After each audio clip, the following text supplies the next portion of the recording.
আসসালামু আলাইকুম রহমতুল্লাহি ওবরকাতুহু। সম্মানিত দর্শক, বাংলাদেশে অনেক দিন ধরেই সেনা শাসনের গুঞ্জন শোনা যাচ্ছে। এটি যে গত ৯ মাস ধরে যে শোনা যাচ্ছে তা নয়। বিশেষ করে ২০১৪ সনের আগে, ধরুন ২০১৩ সনে যখন হেফাজতের ১২ সনে হেফাজতের যে শাপলা চত্বরে মহাসমাবেশ হলো, ঠিক সেই সময় থেকেই নানা রকম গুঞ্জন শোনা যাচ্ছে সেনা শাসনের পক্ষে এবং শেখ হাসিনার বিপক্ষে। এবং যখন শেখ হাসিনার বলতে গেলে নির্বাচিত সরকার প্রধান হিসেবে, যার কোনো ভয় থাকার কথা নয়, মানে ২০০৯ থেকে ২০১৪ অবধি, ঠিক সেই সময়টিতেও তিনি সেনা শাসনের আতঙ্কগ্রস্ত ছিলেন। কারণও আছে, তার পরিবার যেভাবে খুন হয়েছে এবং সেনাবাহিনী থেকে পদচ্যুত বিপদগামী যাদেরকে বলা হয়, অবসরপ্রাপ্ত কিছু সামরিক কর্তা, তার সঙ্গে কর্তব্যরত সেনা কর্মকর্তাদের একটা যোগসাজশে ৭৫-এর ১৫ই আগস্ট যে নির্মম হত্যাকাণ্ড ঘটেছে, এর ফলে শেখ হাসিনা ভয় পাবেন সেনাবাহিনীকে, এটাই স্বাভাবিক। তো ২০১৪ সনের পর তিনি মূলত ২৪ সন পর্যন্ত যেটা চেষ্টা করেছেন পুলিশকে শক্তিশালী করার জন্য, পুলিশের হাতে তিনি মরণাস্ত্র তুলে দিয়েছেন এবং সেনাবাহিনীর বিকল্প শক্তি হিসেবে পুলিশকে তিনি গড়ে তোলার চেষ্টা করেছেন। এর ফলে কি হলো, সেনাবাহিনীর একেবারে অধস্তন কর্মকর্তা থেকে শুরু করে শীর্ষ পর্যায়ের কর্মকর্তা, হাতে গোনা কিছু কর্মকর্তা যারা একেবারে ক্ষয়ের কাজ ছিলেন, শেখ হাসিনার জামানতে যাদের আঙ্গুল ফুলে বটগাছ হয়ে গেছিল, তারা ছাড়া প্রায় সবাই অসন্তুষ্ট ছিলেন। এর বাইরে বিডিআরের যে পিলখানা হত্যাকাণ্ড, এটি সেনা কর্মকর্তাদের মনে এক ধরনের বিষক্রিয়া তৈরি করেছে, এখন অব্যাহত আছে। এবং সবাই সেনাবাহিনীর যারা কর্মকর্তা, তাদের একটা বিরাট অংশ মনে করতেন যে শেখ হাসিনা সরকার এবং ভারত যৌথভাবে কাজটি করেছে, মূলত বাংলাদেশের সেনাবাহিনীর উপর প্রতিশোধ নেওয়ার জন্য।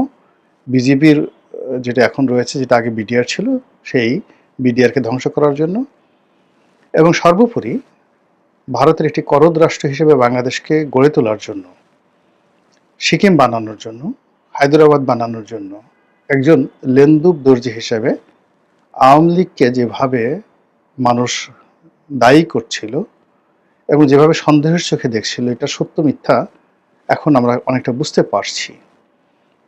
তো সেক্ষেত্রে শেখ হাসিনার বিকল্প হিসেবে মানুষ সবসময় সেনা শাসনকে কল্পনা করত।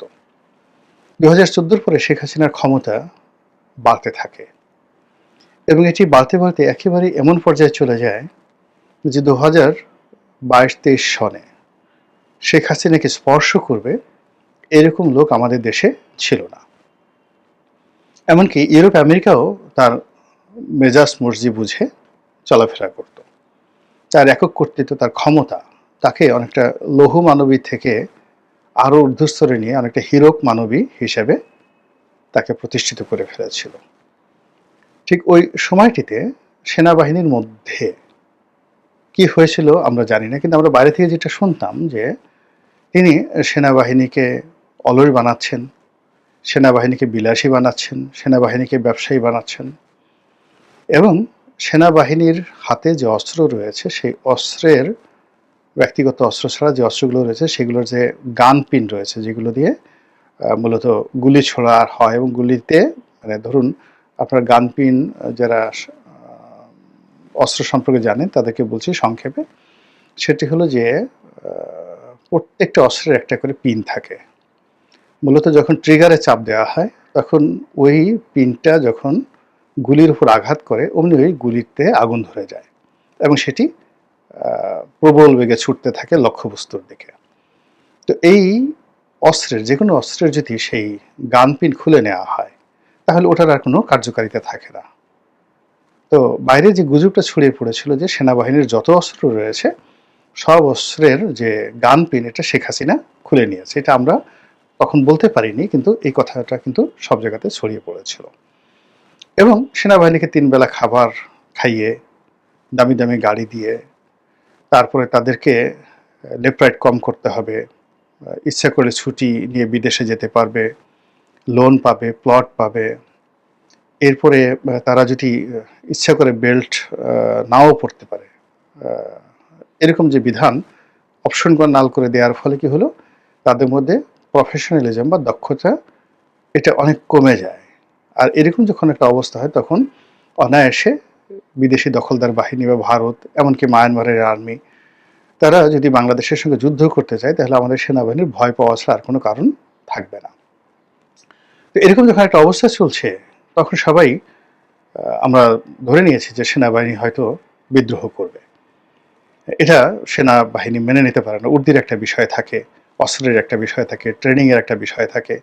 তো সেনাবাহিনীর যে ট্রেনিংটা এটা মূলত তো ভারতকে টার্গেট করে করা হয়। তো সেই ভারতের দাবিদারি করার জন্য তো সেনাবাহিনী তৈরি হয়নি। এটা সেনাবাহিনীর সদস্যরা কখনো মেনে নেবে না। এরকম একটা আশা নিয়ে আমরা সবসময় আশা করেছি যে শেখ হাসিনার সাথে যেহেতু বিএনপি পারছে না, জামাত পারছে না, রাজনৈতিক কোনো রকম সম্ভাবনা নাই, আমরা আশা করেছি যে সেনা শাসন চলবে, সেনাবাহিনী আসবে, ৮-১০ বছর ৫ বছর ক্ষমতায় থাকবে, তারপর একটা নির্বাচন হবে এরকম, অথবা আকস্মিক কোনো ঘটনা ঘটবে, সেখানে শেখ হাসিনার মৃত্যু হতে পারে, বজ্রপাতে হতে পারে, ডায়রিয়াতে হতে পারে, নিউমোনিয়াতে হতে পারে। মধ্যে তো একবার একেবারে যত ইউটিউবার আছে সবাই মিলে ১০ গলায় বলা শুরু করলো যে শেখ হাসিনার ক্যান্সার হয়েছে এবং তিনি একেবারে 4th স্টেজে, আর কদিন পরে মারা যাবেন, এভাবে খবর ছড়িয়ে দেওয়া হলো। এটা এক ধরনের ফ্রাস্ট্রেশন থেকে এই ঘটনাগুলো ঘটে।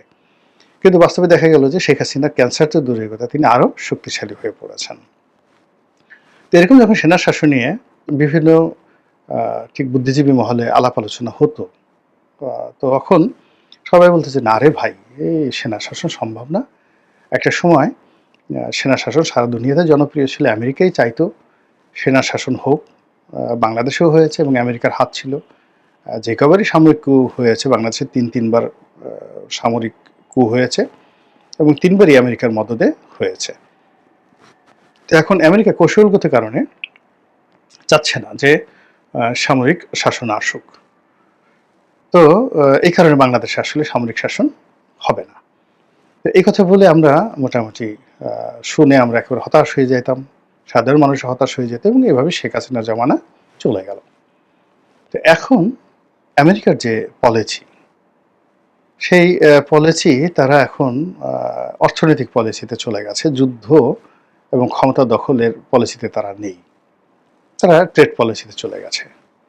আর অন্যদিকে আমি এই গত ৬-৭ মাসে যেটা দেখলাম যে পৃথিবীতে আমেরিকা এবং ইউরোপকে যারা এই গত ৩-৪ বছরে, ৫-৬ বছরে যারা চ্যালেঞ্জ জানিয়েছে এবং চ্যালেঞ্জ জানিয়ে বিস্ময়কর সফলতা অর্জন করেছে, তারা সবাই সামরিক শাসক, অভ্যুত্থান করেছে, সফল হয়েছে এবং নিজেদের দেশ থেকে পশ্চিমাদেরকে এবং আমেরিকাদেরকে ৪৮ ঘন্টা নয়, মাত্র ১২ ঘন্টার নোটিশে তল্পি তল্পা সহ সেই তাদের দেশ থেকে তাদেরকে তাড়িয়ে দিয়েছে। তারপর তারা বিশ্বব্যাংক এবং IMFকে তাড়িয়ে দিয়েছে, সম্পূর্ণ তাড়িয়ে দিয়েছে। কোনো কোনো দেশ, ফ্রান্সকে, যারা ফ্রান্সের কলোনি ছিল, আফ্রিকার বেশিরভাগ দেশ ফ্রান্সের কলোনি ছিল, তারা রীতিমতো ফ্রান্সকে অ্যাবান্ডন করে দিয়েছে এবং এত বড় ঝুঁকি নিয়েছে যেটা ইদানিং আমি পড়াশোনা করে একেবারে পাগল হয়ে গেছে যে হাউ ইট ইজ পসিবল। যেমন প্রেসিডেন্ট ইব্রাহিম, বুরকিনা ফাসোর, এই গত ২.৫ বছর যাবত যিনি চালাচ্ছেন, তো তিনি যখন প্রথম এখানে পরপর দুটো কু হলো। ফার্স্ট কু হলো ফ্রান্সের যে তাবেদার সরকার, তাকে উচ্ছেদ করার জন্য একজন লেফটেন্যান্ট কর্নেল শাসন করলেন, কু ঘটালেন। কিন্তু তিনি আসলে এই এখন ইউনূস সরকারের মতো এরকম অনেকটা ব্যর্থ হলেন। তার জমানাতে দেখা গেল যে সে আগের যে দুর্নীতি ছিল, অনিয়ম ছিল, সেটা আরও বহুগুণে বেড়ে গেল। ফলে সেনাবাহিনীর মধ্যে কাউন্টার একটা কু হলো এবং একজন ক্যাপ্টেন, আপনি বোঝার চেষ্টা করুন, বুরকিনা ফাসো বাংলাদেশের দ্বিগুণের চেয়ে বেশি আয়তনে, লোক সংখ্যা ২.২ কোটি। তো কাজেই এটা একটা অনেক বড় দেশ এবং পৃথিবীর অন্যতম স্বর্ণ উৎপাদনকারী একটি দেশ।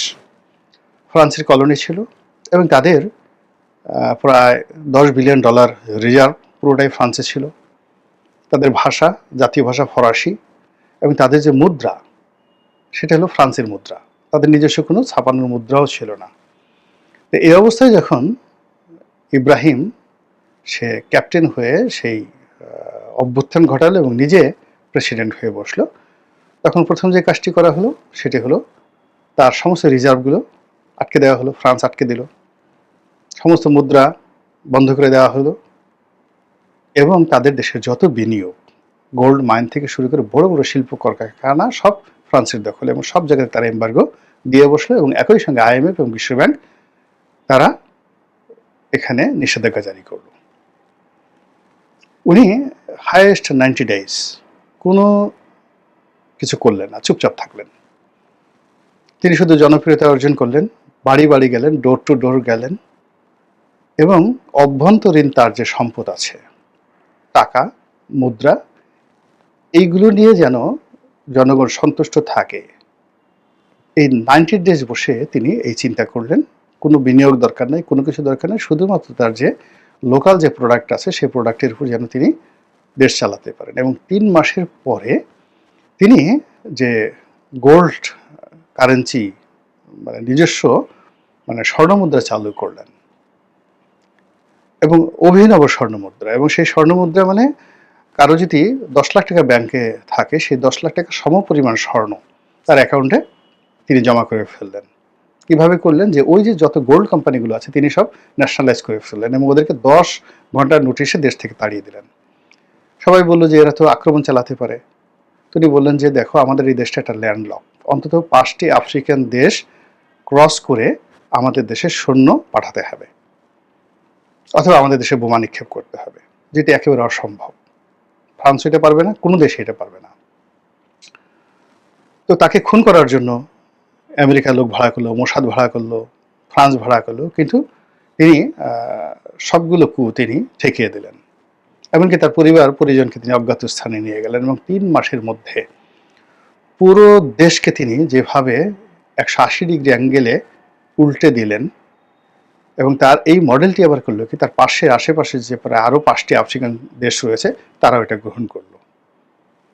এবং এই যে জায়ারে, মালে, এই সকল দেশগুলো এখন তার মডেল অনুসরণ করছে। এখন তিনি এই পৃথিবীতে এই মুহূর্তে সবচেয়ে সাকসেসফুল রাষ্ট্রনায়কের নাম হলো ইব্রাহিম, প্রেসিডেন্ট ইব্রাহিম তারোরে।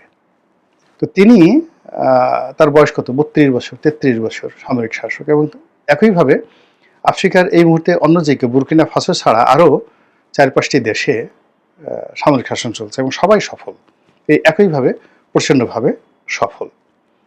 এবং আপনারা জানেন যে আফ্রিকার অন্য দেশ মিশর, দীর্ঘদিন ধরে সামরিক শাসন চলছে, তারাও সফল। বিশ্বের সবচেয়ে আরবের মধ্যে মধ্যপ্রাচ্যের মধ্যে সবচেয়ে বড় সেনাবাহিনী এবং ধনী বাহিনী নিয়ে তারা সামরিক শাসন চালাচ্ছে। তারপরে লিবিয়া, অন্য দেশ লিবিয়া, সেখানেও প্রকারান্তে মিলিটারি শাসন চলছে। পাকিস্তানে মিলিটারি শাসন চলছে, থাইল্যান্ডে মিলিটারি শাসন চলছে, মায়ানমারে মিলিটারি শাসন চলছে, এবং ইউরোপের অন্যান্য যে দেশগুলো আছে, নাইজেরিয়া, প্রায় সব জায়গাতে কিন্তু সামরিক শাসন চলছে। এবং এই শাসনগুলো, এখন যে শাসনগুলো চলছে, প্রায় সব শাসনগুলোই একমাত্র মিশর ছাড়া সমস্ত সামরিক শাসনগুলো ইউরোপ এবং আমেরিকা, তার সঙ্গে সঙ্গে বিশ্বব্যাংক এবং IMFকে চ্যালেঞ্জ জানিয়ে তারা তাদের দেশের যে উন্নয়ন একেবারে 180 ডিগ্রি অ্যাঙ্গেলে নিয়ে এমন একটা জায়গাতে তারা নিয়ে গেছে। গত 3 বছরে তাদের যে GDP, তাদের যে ডেভেলপমেন্ট, এর সঙ্গে আসলে আমেরিকা, ইউরোপের কোনো দেশের উন্নয়নের তুলনা করা যায় না। এবং এই সকল রাষ্ট্রকে রক্ষা করার জন্য রাশিয়া এবং চীন যেভাবে এগিয়ে এসেছে, অকল্পনীয়। আপনি চিন্তা করেন, ইব্রাহিম, 32 বছর প্রেসিডেন্ট ইব্রাহিমকে আলাদা প্লেনে করে এনে রাশিয়ার প্রেসিডেন্ট ভ্লাদিমির পুতিন তিনি নিজে তার সঙ্গে সেলফি তুলেছেন। নেটে গিয়ে দেখেন, সেগুলো সব ভাইরাল। এবং এই প্রথম দেখলাম যে ইব্রাহিমের যে উচ্চতা পুতিনের চেয়ে অন্তত 2 ফিট বেশি, 1.5 ফিট বেশি। তো পুতিন আবেগে ইব্রাহিমকে তিনি বুকে জড়িয়ে ধরলেন, এবং বুকে জড়িয়ে ধরতে গিয়ে ইব্রাহিমের বুকে পুতিনের মুখ। এইরকম পুতিন কাউকে কোলাকুলি করেছেন এই যাবৎকালে ইব্রাহিম ছাড়া আমি এই পুতিনের রাজনৈতিক জীবনে কখনো দেখিনি। এইরকম ঘটনা ঘটছে কিন্তু আফ্রিকাতে। তো আফ্রিকার যে এই যে ঘটনা, তার সঙ্গে সঙ্গে আরেকটি ঘটনা না বললেই নয়। সেটি হলো রুয়ান্ডা। রুয়ান্ডাতে পল কাগামে, তিনি মূলত একজন গেরিলা যোদ্ধা এবং রুয়ান্ডাতে আমাদের সেনাবাহিনীর অনেক সদস্য দায়িত্ব পালন করেছেন। আমি যা বলছি এটা তাদের মুখস্থ, এবং তারা এই আমি যা বলছি তার চেয়ে 1000 গুণ তারা বেশি ভালো জানেন। সেই রুয়ান্ডা এখন পৃথিবীর জন্য role model in terms of democracy, in terms of সুশাসন, গণতন্ত্র, সুশাসন এবং ন্যায় বিচার। এবং এই যে কাজটি করছেন তিনি একজন সামরিক জেনারেল পল কাগামে, এবং তিনিও ইউরোপ আমেরিকাকে চ্যালেঞ্জ জানিয়ে সেখানে প্রথমে সামরিক শাসন এবং সেখান থেকে গণতান্ত্রিকভাবে একটি দেশের নির্বাচিত প্রেসিডেন্ট। জনগণ তাকে, জিয়াউর রহমান সাহেবকে যেভাবে ভালোবেসে মানুষ ভোট দিয়েছিল, তাকেও ঠিক সেইভাবে ভোট দিয়ে এখন আপনি রুয়ান্ডার যে স্ট্যাটিস্টিক্স যদি দেখেন, মাথা খারাপ করার মতো। রাস্তাঘাট যদি দেখেন, মানে খারাপ করার মতো, মাথা খারাপ করার মতো সব কিছু ঘটছে। আরেকটি দেশ আমরা যেটিকে বলি উগান্ডা, ইদি আমিনের দেশ। তো 1980-র দশক থেকে, কিন্তু অলমোস্ট প্রায় 40 বছর হলো না, 40-45 বছর, যিনি এই দেশটি শাসন করছেন সেটি হলো মুসেভেনি। তো তিনি একজন সামরিক শাসক, সামরিক জেনারেল। 45 বছর যাবৎ তিনি উগান্ডার শাসন করেছেন, এবং উগান্ডাকে তিনি এখন যেখানে নিয়েছেন, তিনিও ঠিক সেই সামরিক শাসনকে জনপ্রিয় করে এটাকে একটা গণতান্ত্রিক আদলে ঠিক বাংলাদেশে জিয়াউর রহমানের মতো একটা অবস্থানে তিনি উগান্ডাকে পৌঁছে দিয়েছেন। এবং তিনি যেভাবে ফ্রান্সকে, আমেরিকাকে, তারপর ইংল্যান্ডকে চ্যালেঞ্জ জানিয়ে আজকে 45 বছর যাবৎ টিকে আছেন, বিস্ময়কর। তার বক্তব্যগুলো যদি আপনি শোনেন, মানে সিলভিও মুসোলিনি, মানে মুসোভেনি, তার ইংরেজি, তার ব্যক্তিত্ব, তার পার্সোনালিটি, তার সেন্স অফ হিউমার, তার নেতৃত্বের যে গুণাবলী, এর সঙ্গে আপনি যদি ইমানুয়েল ম্যাক্রো, তারপরে Mohammed bin Salman, Narendra Modi, Donald Trump, mister Putin পাশাপাশি দাঁড়া করান, আপনি দেখবেন যে সেই মুসোভিনিকে অনেক অনেক স্মার্ট এবং রাষ্ট্রনায়ক হিসেবে মনে হচ্ছে সব দিক থেকে। তো এই যে আফ্রিকাতে যে ঘটনাগুলো ঘটছে, সাব সাহারা, পশ্চিম আফ্রিকা যেটিকে বলা হয় পশ্চিম আফ্রিকা, এবং আফ্রিকার অন্যান্য অঞ্চলে যে ঘটনাগুলো ঘটছে, সেগুলোর আওয়াজ সারা পৃথিবীতে কিন্তু পৌঁছে গেছে। আমার মতো একজন বেসামরিক মানুষ, সে যদি এই বিষয়গুলো জানতে পারে, তাহলে বাংলাদেশে যারা সামরিক ব্যক্তিত্ব তারা কি জিনিসগুলো জানেন না? আর সেগুলো জানার পরেও আমাদের দেশে যারা বেসামরিক রাজনীতিবিদ রয়েছেন, এখনও কেউ নাকে তেল দিয়ে, কেউ নাকে নস্যি লাগিয়ে তারা দিদারসে ঘুমাচ্ছেন আর বলছেন যে বর্তমানে জামানা মিলিটারি শাসনের জন্য উপযুক্ত নয়। এবং আমরা এই যে নিজেরা গুতুগুতি করে আমরা কাদেরকে আহ্বান করছি, কাদেরকে জায়গা করে দিচ্ছি, এটি কি একবার আমরা ভাবছি? যদি ভাবতাম তাহলে কি আমরা এই কাজগুলো করতাম? মহান আল্লাহ রাব্বুল আলামিন তো গত 9 মাসে আমাদেরকে যে অপার সুযোগ দিয়েছিলেন, সবাইকে, বিএনপিকে, জামাতকে, তারপরে শেষে আওয়ামী লীগকে, জাতীয় পার্টিকে, এরপর ডক্টর মোহাম্মদ ইউনূসকে, দেশের বুদ্ধিজীবী যারা আছেন তাদেরকে, সবাইকে সুযোগ দিয়েছিলেন। আমরা হামানদিস্তা দিয়ে, মানে হামানদিস্তা তো যেগুলো পান আছে দেখেন, হামানদিস্তা দিয়ে যেভাবে পান, সুপারি, চুন একসাথে ছেঁচে গুঁড়া করা হয়, আমরা আল্লাহর দেয়া সেই নিয়ামতগুলোকে গুঁতো মানে একদম গুঁড়ি করে, হামানদিস্তা দিয়ে গুঁড়ি করে আমরা সেগুলোকে চিবিয়ে মানে পিষে ফেলার মতো অবস্থা করে ফেলেছি। ফলে আজকের এই দিনে যে কথাগুলো শোনা যাচ্ছে, এই কথাগুলো আগামী দিনে পরিবর্তিত পরিস্থিতিতে আপনার কি মনে হয়? বলতে পারবো? প্রশ্নই আসে না।